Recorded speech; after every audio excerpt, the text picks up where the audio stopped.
Good evening, and welcome to the American Antiquarian Society's virtual public program, Brooding Over Bloody Revenge, Enslaved Women's Lethal Resistance, with Nikki Taylor. Tonight's program is co-sponsored by the Worcester Black History Project. The American Antiquarian Society is located on the ancestral homelands of the Nipmuc tribal community, who remain an active presence here in central Massachusetts.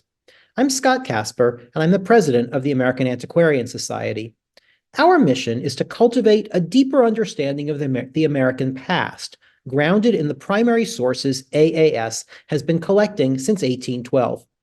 In addition to welcoming researchers from around the world and right here in Worcester to use the collections, both physical and digital, we host programs like tonight's that provide insights into the past and its resonance for our own day. We're grateful to you for joining us this evening, and as a nonprofit organization, we welcome any support you can provide to help keep this work going. Thank you. My colleague Stephanie Corrigan will be sharing a few notes on how to comment and ask questions in the Zoom Q&A. And I should mention that the Q&A is available throughout the program, so feel free to start putting your questions in as soon as you have them. We'll be watching them all the way through. Stephanie will also post links and relevant information in the chat throughout the program. This program is being recorded, and it'll be available on our YouTube page following the live stream. And now I'm happy to introduce this evening's speaker. Nikki M. Taylor is professor of history and chair of the history department at Howard University. She specializes in 19th century African American history, and she's the author of 3 previous books: Frontiers of Freedom, Cincinnati's Black Community, 1802 to 1868, America's First Black Socialist, The Radical Life of Peter H. Clark, and Driven Toward Madness, The Fugitive Slave Margaret Garner and Tragedy on the Ohio. Dr. Taylor has received prestigious fellowships, including the Fulbright, Social Science Research Council, and Woodrow Wilson Fellowships, and she was elected to membership in the American Antiquarian Society in 2022. Her latest book was published last year, and it's the topic of tonight's program. The title is Brooding Over Bloody Revenge, Enslaved Women's Lethal Resistance. And I am delighted to turn the program over to Nikki Taylor. I'll return after her presentation to join her in conversation, and then we'll open it up to questions from you in our audience. As a reminder, please do post questions in the Q&A at any time during the program. And now, Nikki, over to you. Thank you so much, Scott. I'd like to thank the AAS, the Worcester Black History Project. I'm really grateful for this invitation, specifically Nan Wolverton, Stephanie Corrigan, and you, Scott. I'm really honored to come before this audience, and hello to everyone in the audience. So without further ado, let me try to pull up a rudimentary PowerPoint that may or may not be necessary, but I'll put it up nonetheless. So I should give a trigger warning before I begin that this topic is unusually gruesome, viscerally jarring. So if you have, problems listening to exceedingly violent stories, this probably is not the time. Maybe you should join back in around 10 minutes when I get past this first story.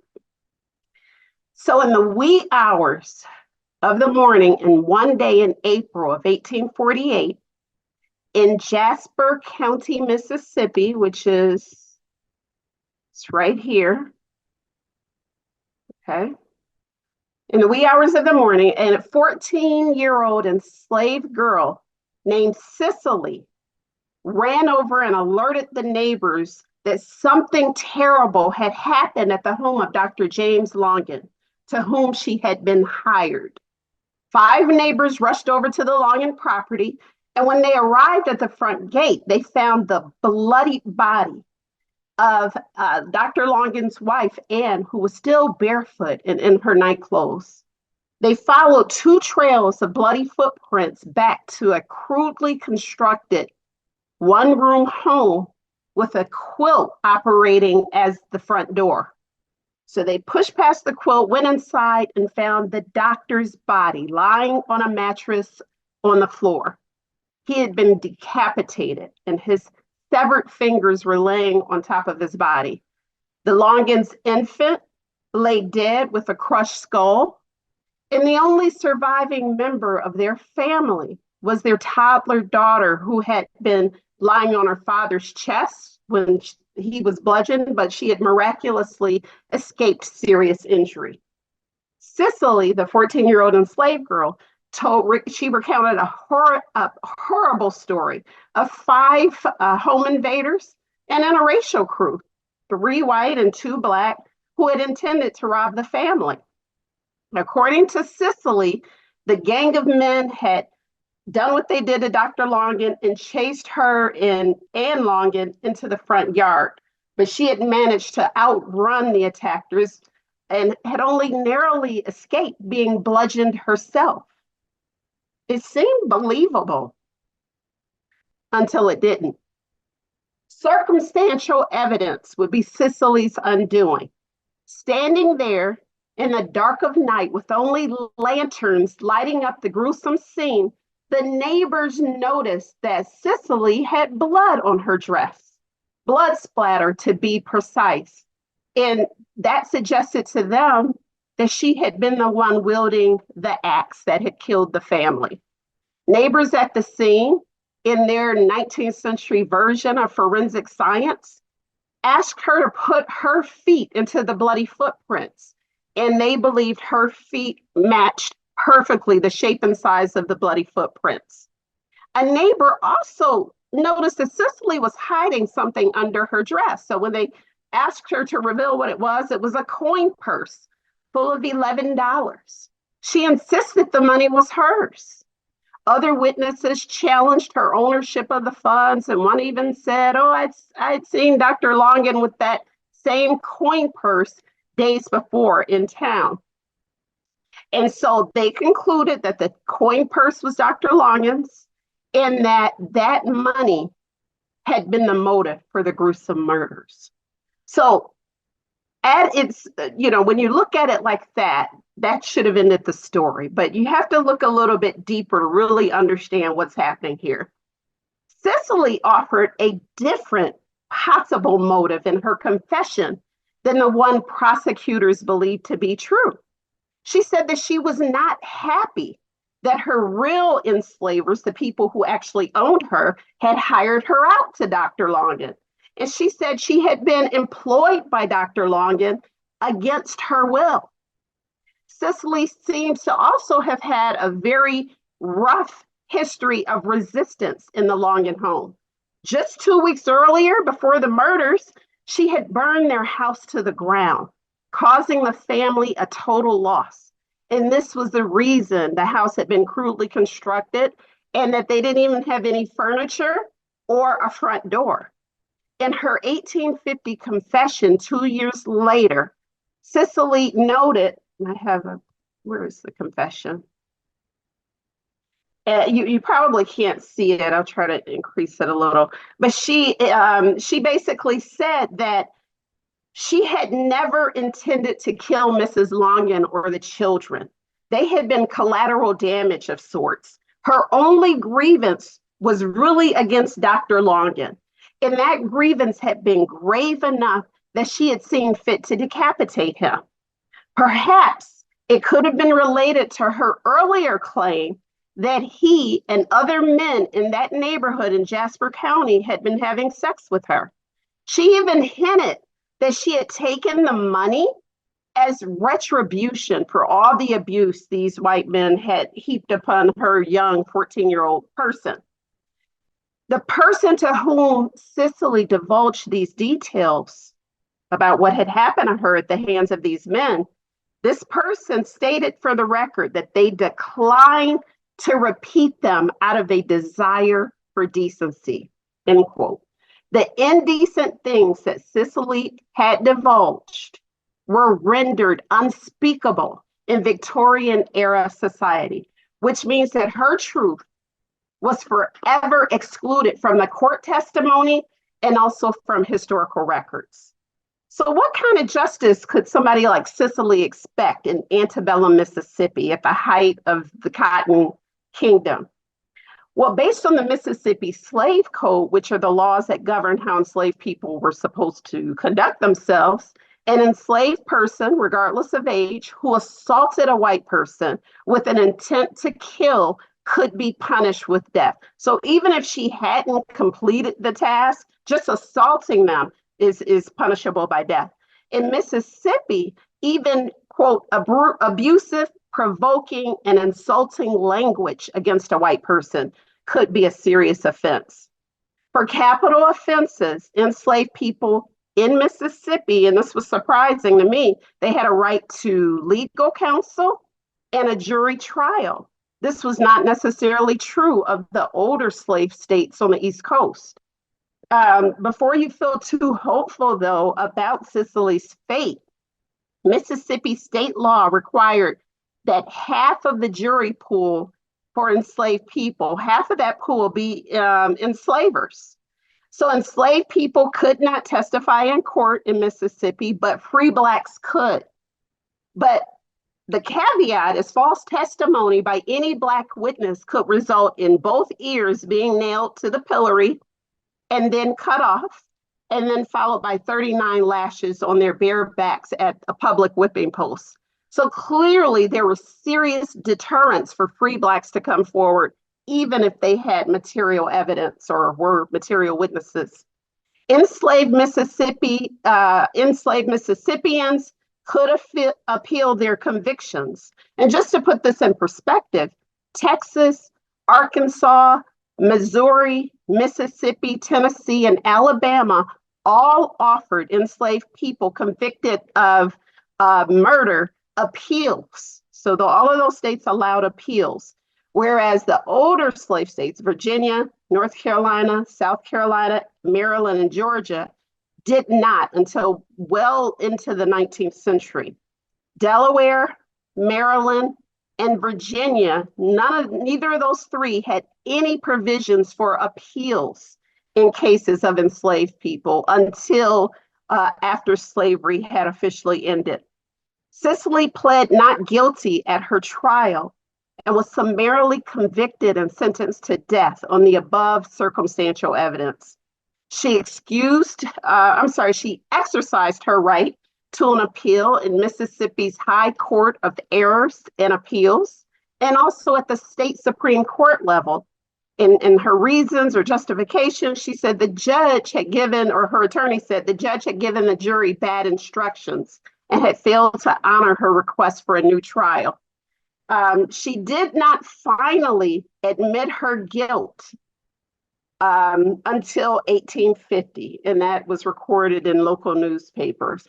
But it's because of Cicely's appeals, like this one here. This is how I found her, right there in the Mississippi records of appeals. And so as shocking as this case was, Cicely is part of a healthy number of enslaved women who exercise lethal force in the United States. Her story is a case study, much like the ones featured in my book, Brooding Over Bloody Revenge.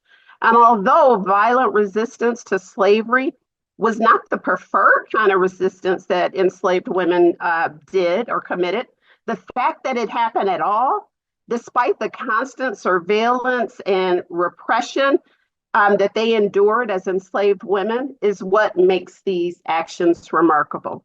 And so before I go on now, I gave you a little snapshot of one case. Let me not mislead anybody here in the audience. Violence, especially lethal violence, was considered the prerogative of white men in the age of slavery.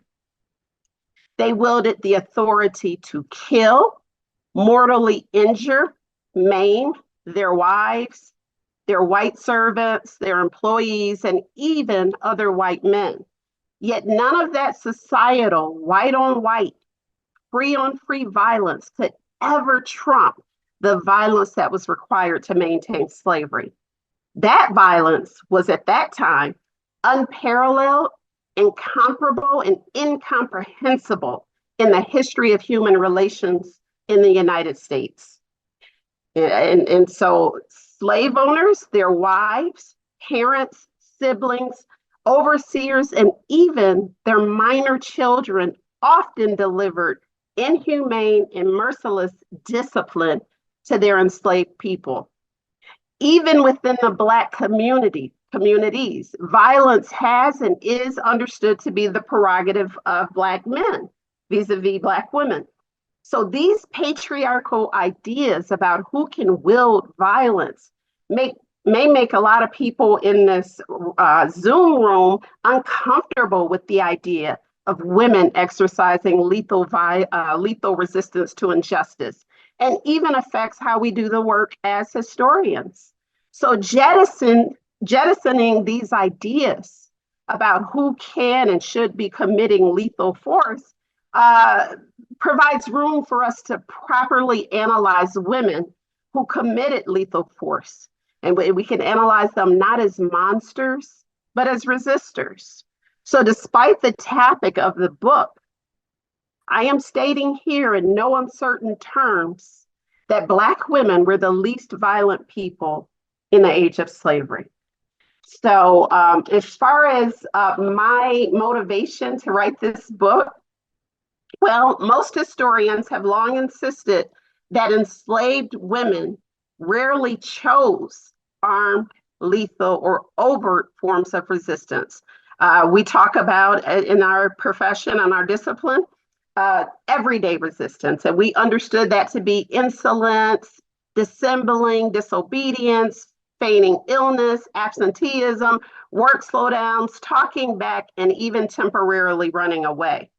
Stephanie M.H. Camp has expanded that basic definition of everyday resistance to include appropriating additional food, clothing, hair bows, or other luxury items from unsuspecting enslavers. So despite the varied and very creative ways that enslaved women practiced everyday resistance, historians have tended to characterize it as non-threatening and less likely to undermine or challenge the social or racial order the way a slave revolt would, for example. Not only has women's resistance been exclusively understood as this softer, gentler, everyday variety, but it's also been mischaracterized as it relates to collective and organized resistance. Although there has been a recent, really important work by Vanessa Holden, which places women and other members of the enslaved community, enslaved and free, in Northampton, Virginia during the Nat Turner revolt. There have been very few that have really given Black women these roles. Black women's participation within the histories of major slave rebellions outside of that work and a few others is not generally examined. And when they are mentioned in these larger texts, they are relegated to the sidelines as the witnesses or even the wives of the main organizers of these plots. So these assumptions always rubbed me the wrong way, and it's how I developed an interest in this topic. And beside that, my favorite history book of all time, my students all know this, is Melton McLaurin's Celia, a Slave. And if you get my book or read it, you'll see that it bears a lot of similarities, and you'll see that that was the work that inspired me. But in terms of the archive, it's always nearly impossible to chart the life experiences of individual enslaved women who couldn't read or write, as we all know. Usually historians only find little scraps of information about them, possibly a name, possibly a date, but rarely their voices or opinions. So it can be a challenging task to write about them. And the funny thing is that the white people who typically own them are more visible and discoverable in the historical record for obvious reasons. But the irony of this research is that the opposite is true. The women were in the historical record, but the people they killed, I could hardly find any biographical data about them beyond their names and maybe their age and where they lived. And so I think these women kind of flipped the archive in a way that I found to be really interesting. I used a lot of sources. I started with the SB database. It's an older database of, slave executions. And I highlighted the ones that were women and did research based on that. And then I found other databases to be particularly useful for those who may be interested in this topic. The state of Maryland has a very useful database on slave executions, and it has the dates, the names, the genders, the date of execution of people who committed these types of acts. Evidence about these cases can also be found in newspapers, colonial legislative records, slave petitions, and the transcripts from criminal, slave, and Oyer and Terminer courts. And even as this one on the screen, even in state Supreme Court records and sometimes even state appellate court records. So the book features 7 women who, like Cicely, used lethal force against their enslavers. It is not intended to be exhausted. I left that larger work for someone else, but I do discuss dozens of additional similar cases to provide context. I deliberately feature 7 cases that span across time and space, from colonial Massachusetts to Revolutionary era North Carolina to early America, Pennsylvania to antebellum Texas. I place these 7 women that are featured in each chapter in their proper historical and legal context, so to provide the reader a snapshot of the world in which they live, and they all lived under different circumstances. So not only did I feature a different woman in each chapter, but I also featured a different weapon, so to speak, from household poisons, water, fire, hatchets and axes, and even a feather bed. My book actually proves that any mundane household instrument could be useful to wage lethal resistance when in the hands of a motivated enslaved woman with justice on her mind. And some are more effective than others, like fire, in my opinion, I think is one of the most damning ways to, that enslaved men and women use to resist. But I spent a lot of time speaking about or thinking about all of these cases, and there's so many. And so I really thought about them before I started shaping the contours of the book. And I tried to answer a pressing and recurring question: what factors, in fact, led some enslaved women to resort to lethal force? Of course, with so many women across different times and centuries and locations and different types of slavery, they articulated, the ones who I could find their actual confessions, they articulated many reasons for why they resorted to lethal force. I found that the women who murdered their enslavers didn't necessarily have a global grievance against slavery, which surprised me, at least not when they articulated. They didn't strive to end slavery as a whole or even murder enslavers en masse. None of the women that I found or did research for killed to secure personal or collective freedom from bondage. Not one. The motivational thread, and this is important, the motivational thread that ran through all the cases is injustice. In light of that, my argument is very, very simple for this book. Enslaved women did, in fact, resist slavery with lethal violence. And when they did, their own ideas about injustice were a central motivation. And so it should be no surprise to anyone that injustice would be at the center of my argument. It's at the center of Eugene Genefese's argument when he says violent confrontation with injustice lay at the core of any revolt against slavery. And I simply agree with that. And while Cicely's case is about one woman who acted alone, others that I found, some of which are in my book, are about women who acted collectively. And at least a few of these case studies in my book features collective acts with at least 2 conspirators. So a second intervention I make into the literature is redefining the definition of slave revolt. So Rebecca Hall, who's the author of a brilliant article entitled Not Killing Me Softly, African American Women, Slave Revolts and Historical Constructions of Racialized Gender, defines revolt as, quote, any violent coordinated act of resistance that kills or attempts to kill slave owners or their agents. So her definition, plus Eugene Genovese's concept of simple revolt, which is waged against unbearable exploitation or the overstepping of traditional arrangements, are useful. So I combine those two scholars' definitions to shape the contours of how I use it in my larger project. It is simply organized, coordinated, violent, or lethal acts of resistance that are motivated by unbearable exploitation. And this definition definitely describes the actions of the women in my research. So yes, women also led slave revolts, but theirs functioned differently than the ones we're all familiar with. Theirs were smaller local plots of revenge against their owners. And I would go as far as to say theirs were more effective. They usually tended to achieve their goals, which we know was not always the case with the ones led by some of the ones we're most familiar with. So interdisciplinary methods, and I think I'm running out of time, interdisciplinary methods inform and frame this historical work. I examined enslaved women's lethal resistance within a frame that I call a Black feminist practice of justice.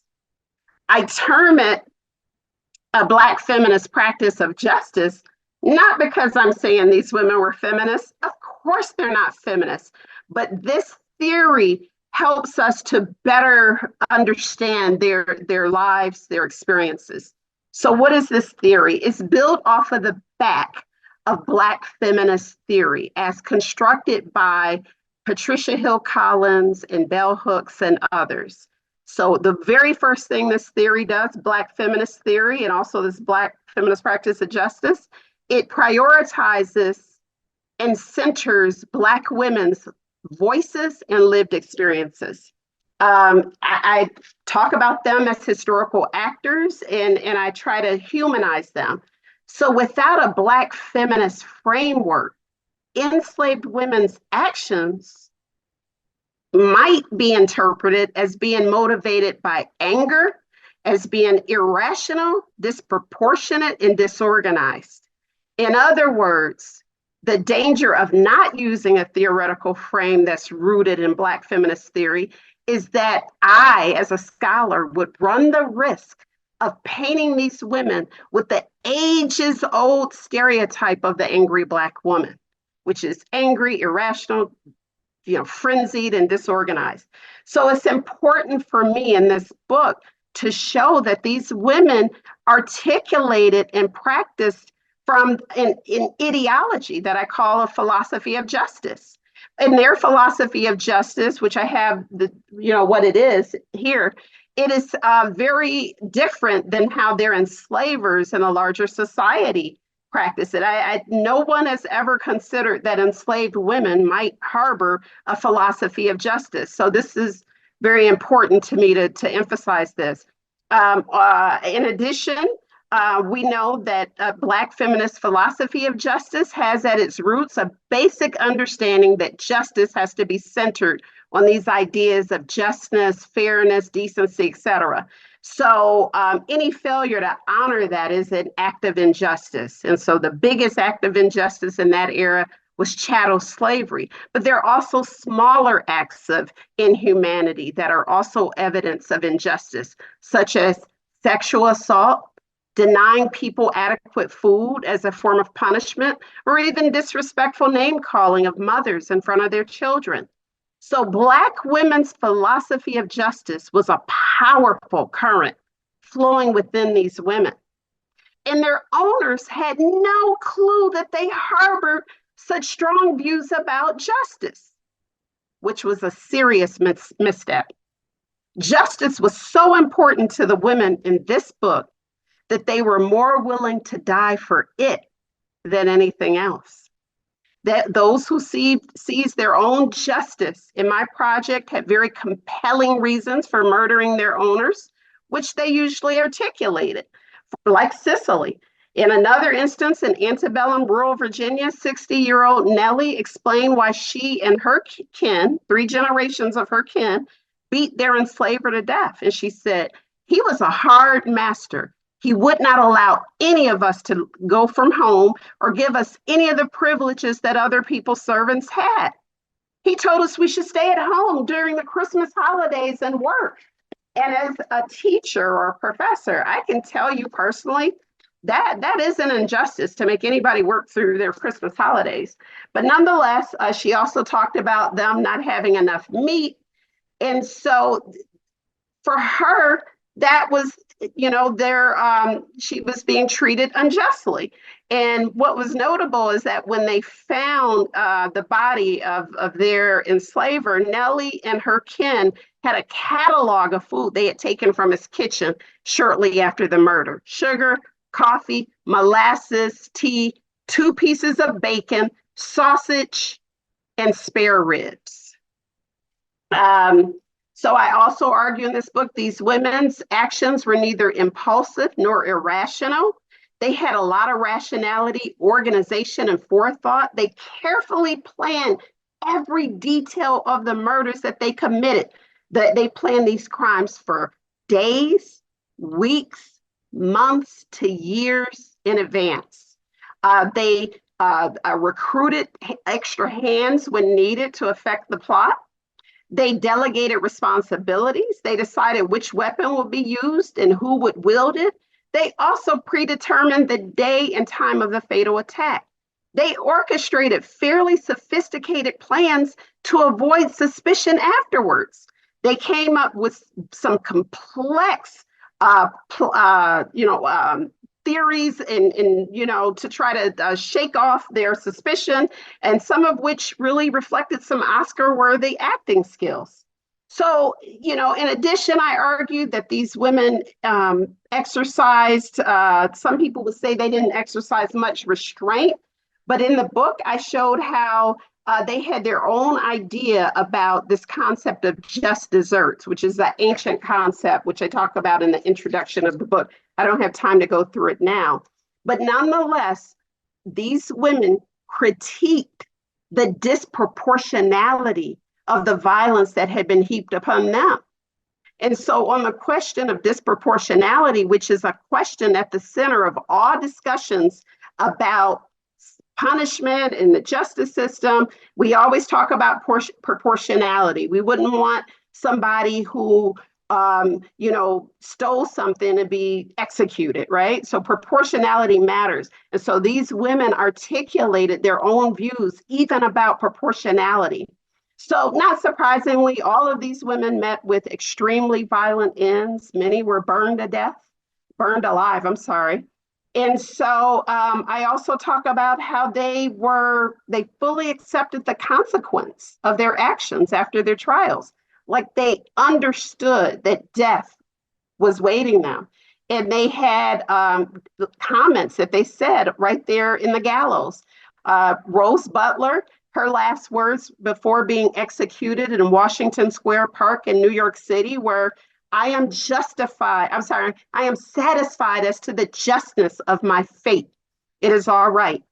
At her execution in Galveston in 1858, Lucy spoke for one last time, expressing a perfect willingness to die and hope for forgiveness in the next life.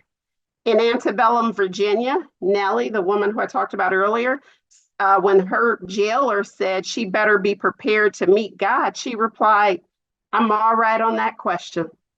Annis, though, had a different tone in colonial North Carolina. She vowed to follow her owner into the afterlife and kill him again.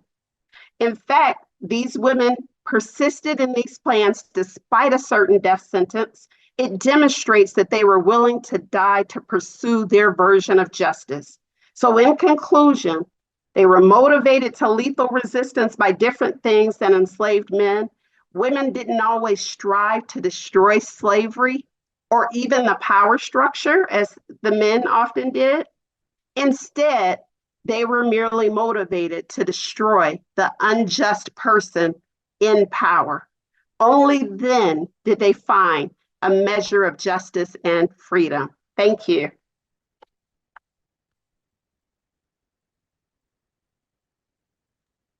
Thank you so much, Nikki. This is a great introduction to a wonderful book. And I love the fact that you told us at the beginning the history of a woman who's not in the book. So we got a little bit of a teaser for what you do show in the book. I'm going to start with a few questions, and we've already got one coming in from our audience. So I'll start, but then we'll weave the audience ones in as well. I'm just amazed and impressed by the research you've done for this book. It really does. It spans more than a century. As you point out, it spans from colonial Massachusetts all the way to Texas in the 1850s. As you thought about all these different cases across time and space, across methods of killing and so on, how did you find it challenging to craft the argument that you did that connected all the cases together? You know, there's this clear argument of justice. How did that work for you as you looked at cases, such a broad range of cases? Well, thank you. I want to say I appreciate your compliment about the research. It is taxing and grueling, mostly because it's often just scraps of evidence, you know. So I appreciate that you noticed that. In terms of the argument, I sat with this and I said, you know, of course you want to look at it as a scholar, or I'm going to say this, but I think a non-history friend of mine said, what did the women say? And I said, what the women are telling why they did it. And I said, I'm not going to ignore that and say, oh, they did it because, you know, they wanted to be free. They did it because they didn't believe in slavery. They told us why they did it. And that's why, you know, it was important for me to just let them tell their story. And you do that throughout the book. You really are listening to them. And as you point out, there's this irony here that in so much of what we do, and I think about some of my own research into African American women in the 19th century, you so rarely hear their voices, either directly or even their mediated voices. And what you have here, because they were put on trial, and because somebody might have recorded their confessions, is something of their voice. Although, as you point out, that's often mediated. Sometimes it's even silenced. Yeah. First of all, I mean, I felt like I didn't know anything about U.S. history because, Scott, how did I not know these records existed, these trial records? I was blown away by how many there are that have survived. I mean, in fact, I start the book with a case in Kentucky, even, right?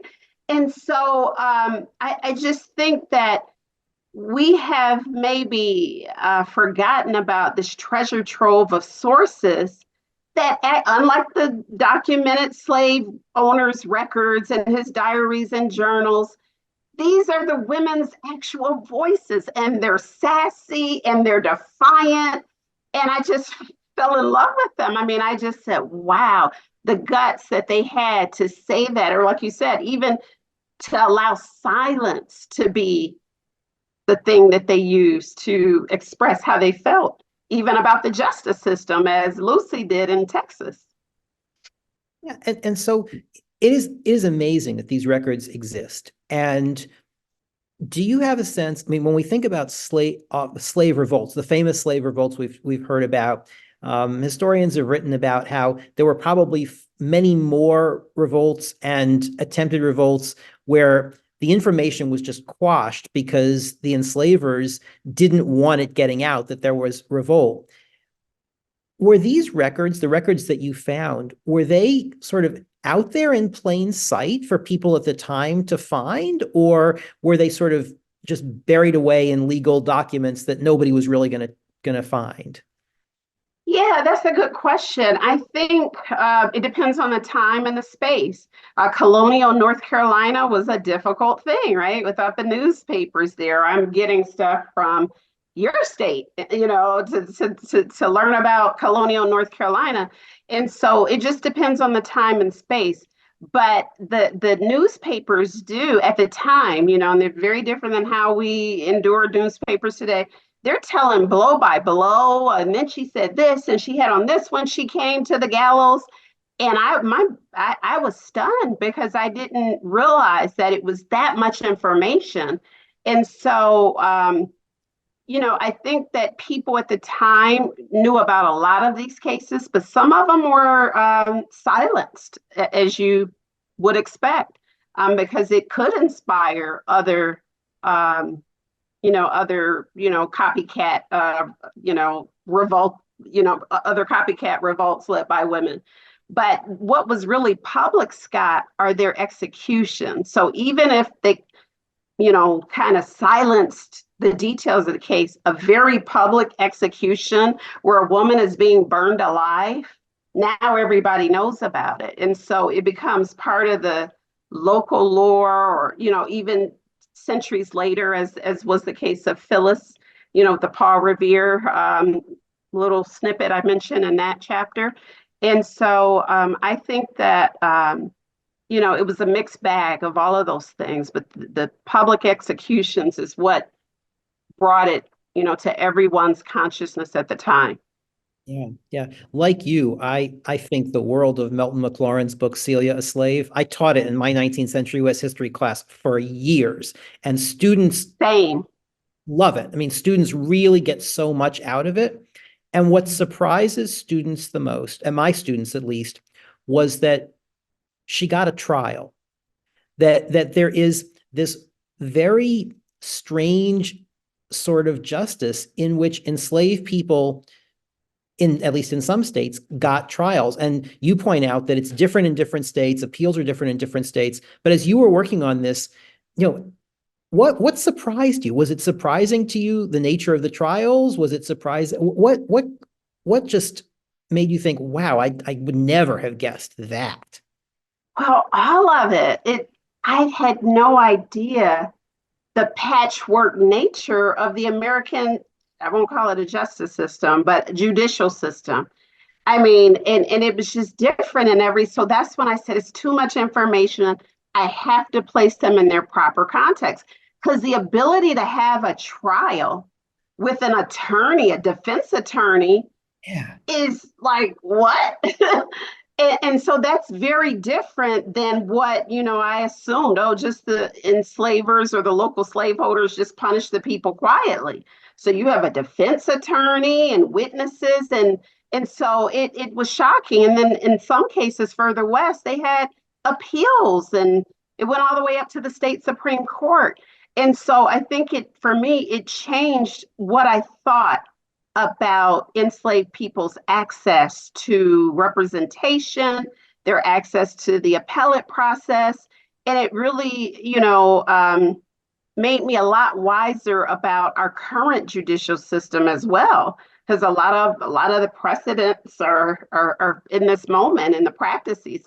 And, I had to dig deep and learn about the Magna Carta and all of these things that I just never imagined would directly relate to enslaved women on trial. So, yeah, that's a really great question. Yeah. And I wonder whether putting people on trial, I mean, from the way you described it, these trials are a foregone conclusion. These women are going to be found guilty and they're going to be put to death. And so to what extent do you think the trials were a way for enslavers to be able to claim that they had a fair legal system? I mean, was it how much of it was justification for the system as opposed to really taking seriously the women themselves? Oh, that's a great question. I see another question. Did the trial seem fair? Susan's question.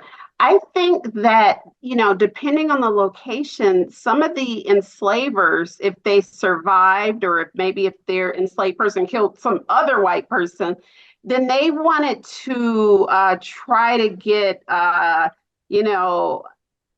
guilty, right? Because they didn't want to lose that piece of property, what they consider a piece of property. So, and then, but at the same time, there are places like Virginia where they're being compensated if their enslaved people were executed. So then maybe that would lead them to really not care if they were executed or not, because they would reclaim the money. And so, and then in some places, the enslaved people were simply sold away, which was devastating to the enslaved people to be sold away from your community. But I think for the most part, I think it was a mixed bag of whether or not they would get real justice, these women. It just depended on the enslaver's power and pull. If he survived it, he or she survived it. It depended on their power and pull in the local community and whether or not they could get a hearing with the governor to get some sort of clemency, like in the case of Virginia. So, but no, I don't think these were fair trials at all on any level. How could it be fair when the jury is full of slaveholders?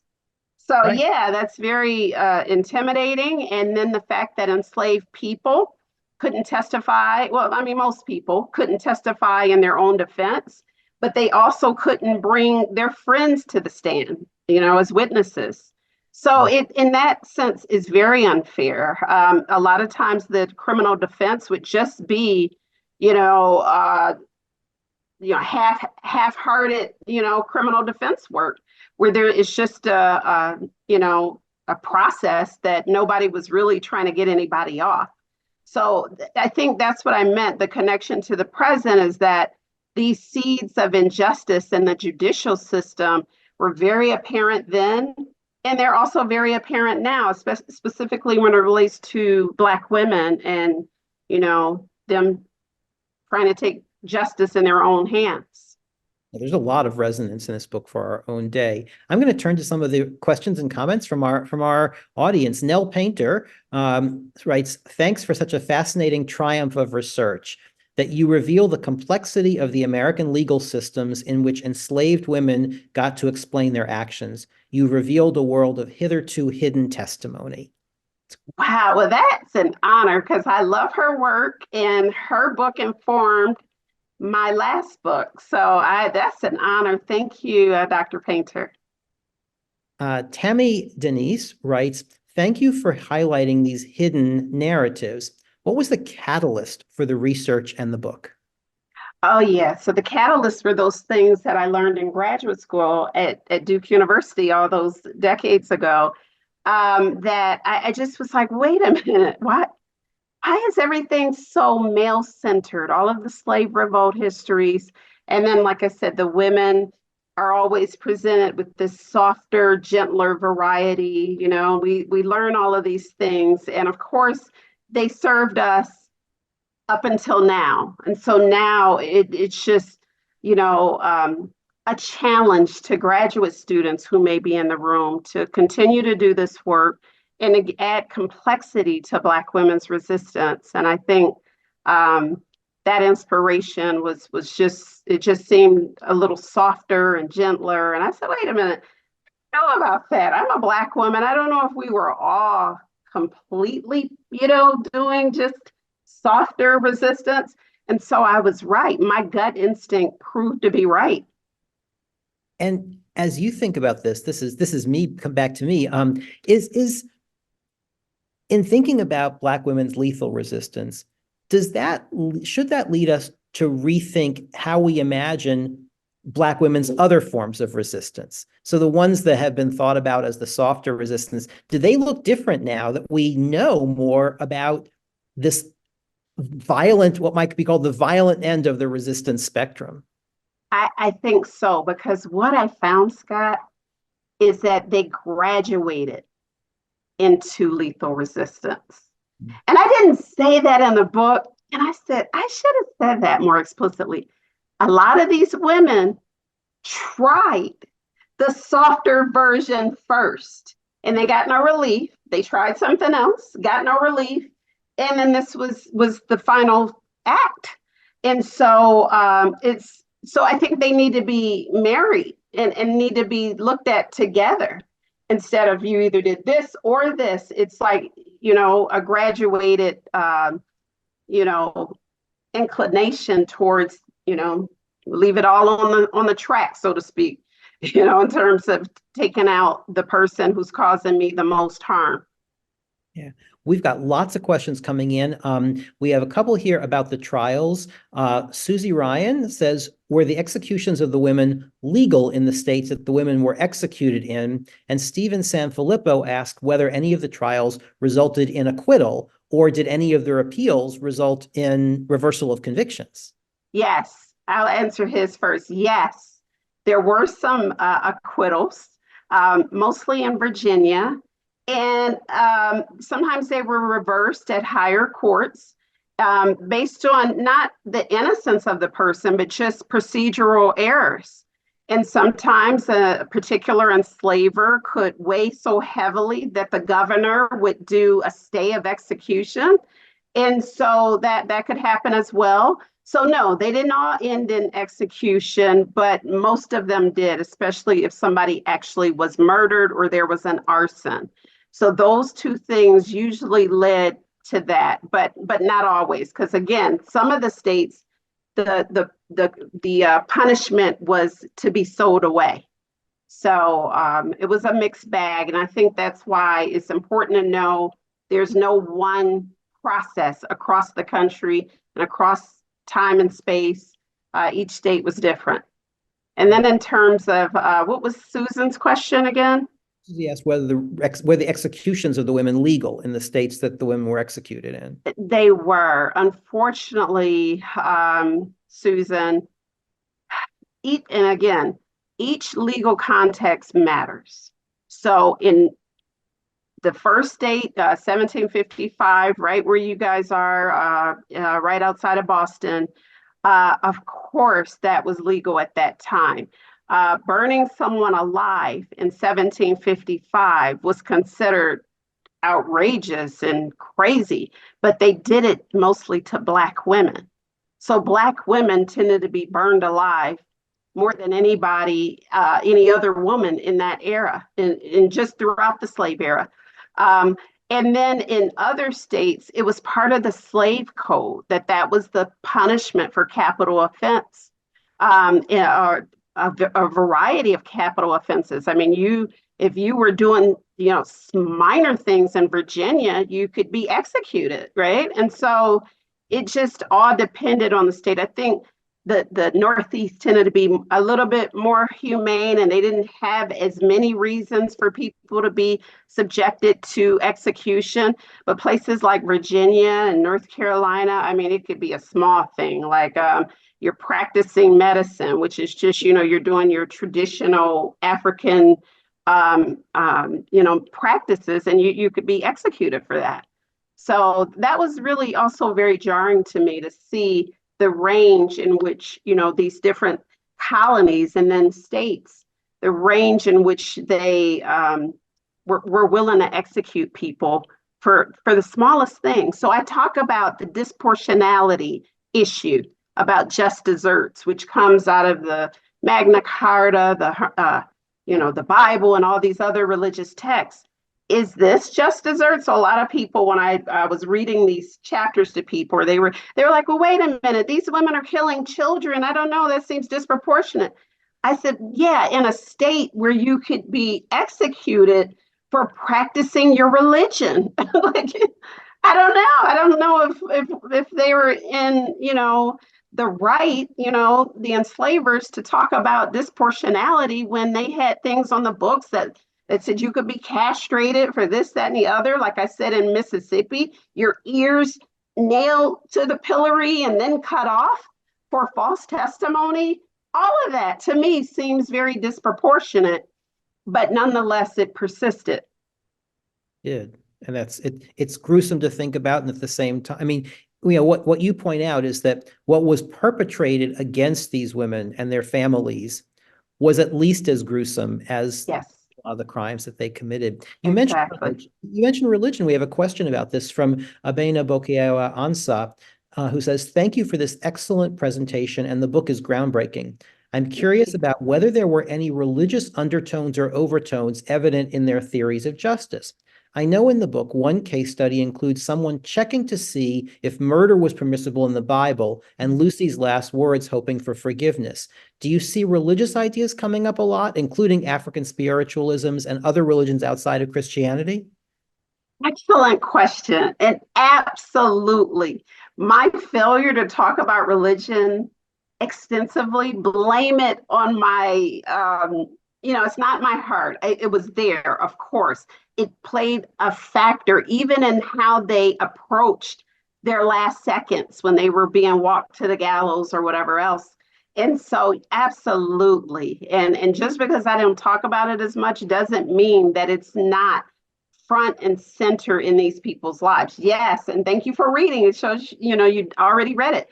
Yes, these women, most of whom had very religious views on who deserved to die. And it was just really interesting in that way. And then God came up in their last words, one way or the other. And then many of them also met with ministers when they were awaiting their death sentences. And all of that was very rich information. So absolutely, I think you can't, and it's just an error on my part that I didn't explore it more, but it's there in thunder tones. Thank you. Christine Lamson writes, I'm curious, were there any commonalities of the women in your study in terms of work or size of household or plantation? Thank you so much for your research and presentation tonight. I'm excited to read your book. Thank you. Well, yes, there was so, and this is also the women who were most likely to commit these types of crimes usually were house slaves. They usually were enslaved, like either the only one or one of a few enslaved people the enslaver owned. And they usually had either a male enslaver who was widowed or a bachelor, as one of them was called, or against their mistresses. So a few of them had really contentious relationship with the women, female enslavers. And so, yes, I think none of these are women on plantations. So if you're looking for that, you will be sorely disappointed. These were women who had intimate personal relationships because they were one of two or one of five enslaved people. And they all tended to be, so house slaves is complex, right? They're not only doing the housework and caring for the kids, they're also doing the farm work. So I think those categories, house slave, field slave, are not good enough to describe the type of incessant, you do everything type of work that these enslaved women were subjected to. So yes, that's what they all have in common. It's a brilliant question. So thank you. It is a great question. And that intimacy, of course, had that frightening edge of, enslavers taking advantage of that intimacy in Yes, violence. Yeah. exactly. One more question. This is from Ellen Donovan about how contemporaries described these events. Did they describe them as revolts or did they describe them simply as murders? They describe them as murders. So yeah, and I think, and they always describe the women as rabid and monstrous, and they describe them physically as ugly and nasty wenches, and so yeah, so that was also how they describe the women. So it's complicated, language and but as historians, we then are charged with analyzing the evidence and trying to make sense of it for current readers. So no, they didn't describe them as revolts, and nor would they, right? They don't want anybody to get any ideas. So they're going to demonize these women.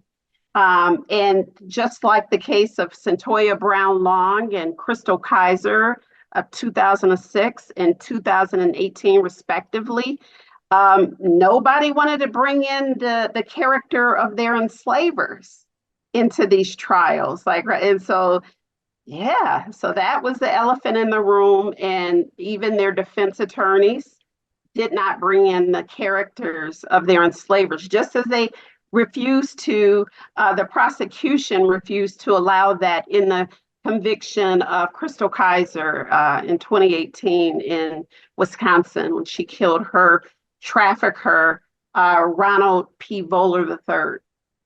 Yeah. So these issues are still with us. This is Yes. away, and we can trace things back to the 19th century, even to the 18th century.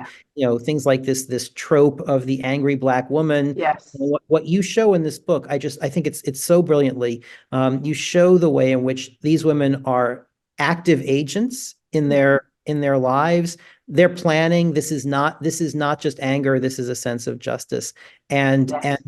Nikki, I want to thank you so much for this Thank you conversation. so much to you and your brilliant audience. I'm really humbled by the opportunity, and I thank you all for coming.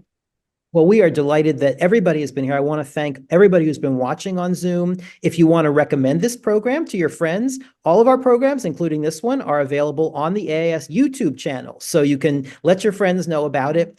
I'd also like to thank the Worcester Black History Project for its co-sponsorship this evening. If you're here in Worcester or nearby, go to the Worcester Center for Crafts to see Catch the Fire, the terrific exhibition of Black artists' work that's sponsored by the Worcester Black History Project, and it's curated by the Black History Project's director, Deborah Hall, who's also a counselor, a board member of the American Antiquarian Society. It's a great exhibition. I recommend it highly. The theme of African American History Month this year is African Americans in the Arts, and this exhibition is a great example of that. If you're not in Worcester, look for similar exhibitions wherever you call home. Our next American Antiquarian Society public program is a hybrid one, taking place both on site here at AAS and live streaming on Tuesday, February 20th, when Mark Valeri will talk with AAS counselor Mark Peterson about Valeri's new book, The Opening of the Protestant Mind, How Anglo-American Protestants Embraced Religious Liberty. We've got a full slate of programs for the coming months, so please check the AAS website, americanantiquarian.org. Thank you again, Nikki Taylor. Thank you to our audience, and have a good evening. Bye-bye.